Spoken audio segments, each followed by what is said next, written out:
پہاڑی زبان میں اپڈیٹ سنیے۔ بھارتی ہندو انتہا پسند حکومت جنوبی ایشیائی خطے وچ انارکی، بدامنی، جنگ و جدل، غربت و افلاس کو بنانے دا کوئی موقع ہتھوں نہیں جان دیندی۔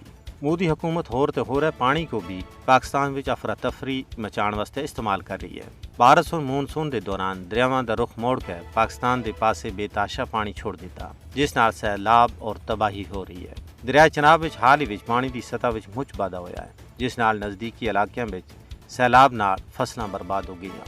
بھارت سن بغیر پیش کی اطلاع دے لکھاں کیوسک پانی چھوڑ دیتا، حالانکہ بھارت معاہدے دے تحت پابند ہے کہ وہ پانی چھوڑنا تھی پہلا پاکستان کو باخبر کرے۔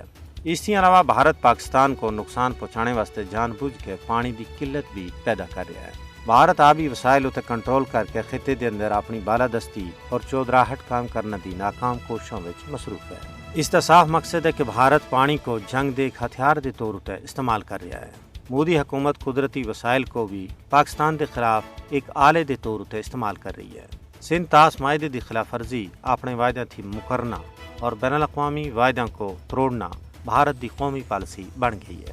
بھارت دی طرفوں سیلابی پانی تے کنٹرول انڈس واٹر ٹریٹی دی کھلی خلاف ورزی ہے۔ اس گل دا واضح ثبوت ملتا ہے کہ بھارت بین الاقوامی قوانین اور معاہدوں کو کوئی اہمیت نہیں دے رہا اور وہ بین الاقوامی معاہدوں کو توڑنا دا مجرم ہے۔ اس واسطے اقوام متحدہ، یورپی یونین اور دوئی انصاف پسند دنیا دی ذمہ داری بنتی ہے کہ وہ بین الاقوامی معاہدوں اور قوانین دی خلاف ورزی ہوتا ہے بھارت دے خلاف تعدیبی کارروائی کرے۔